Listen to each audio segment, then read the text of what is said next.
Vous travaillez au Luxembourg et vous ne comprenez rien à votre fiche de paye, ce n'est pas grave. On vous explique tout de suite ce que chaque ligne signifie.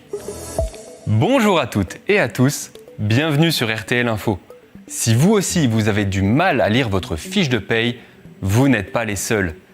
Parce qu'il y a beaucoup de choses à comprendre sur cette feuille que vous récupérez chaque mois. Sachez qu'au Luxembourg, il n'y a pas un modèle spécifique pour toutes les fiches de paye.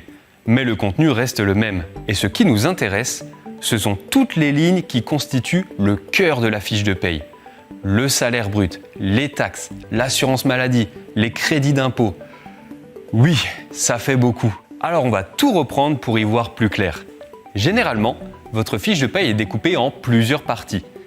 La première concerne votre salaire.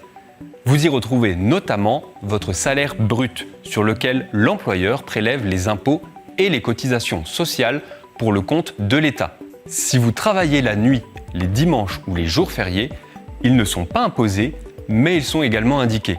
Et si vous en avez, il y a vos avantages en nature. Un peu plus bas, vous remarquez forcément tous les montants liés à vos cotisations sociales. Il y a 2 lignes pour l'assurance maladie, les soins et les espèces. Cet argent sert à financer les prises en charge de soins de santé et les indemnités versées par la sécurité sociale. Il y a aussi une ligne pour l'assurance dépendance.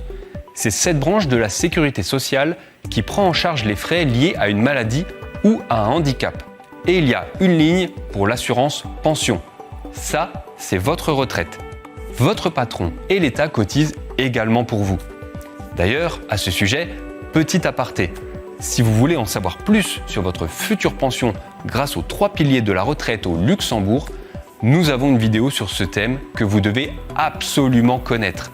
Le lien est dans l'article.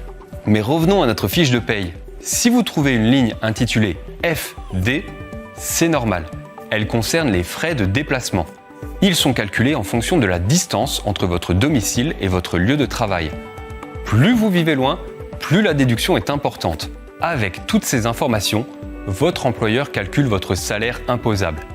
Et là, ce n'est probablement pas votre moment préféré, mais il y a sûrement une ligne intitulée taxes ou impôts avec le montant qui est prélevé à la source chaque mois sur votre salaire. Vous constatez également une ou plusieurs mentions de crédit d'impôt accordé par l'État. Il y en a plusieurs, notamment le CIS, le crédit d'impôt salarié, mais aussi le CISSM, le crédit d'impôt salaire social minimum.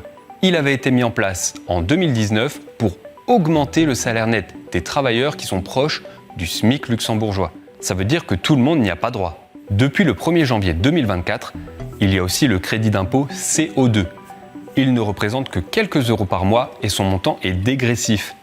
Plus vous gagnez, moins vous en bénéficiez. Avec tous ces éléments pris en compte, les cotisations, les taxes, les crédits d'impôt, votre employeur peut enfin calculer votre salaire net, celui que vous recevez sur votre compte. Voilà, avec toutes ces infos, vous n'aurez plus aucune difficulté pour lire votre fiche de paye. Merci de nous avoir suivis et à très vite pour une nouvelle vidéo sur rtlinfo.lu.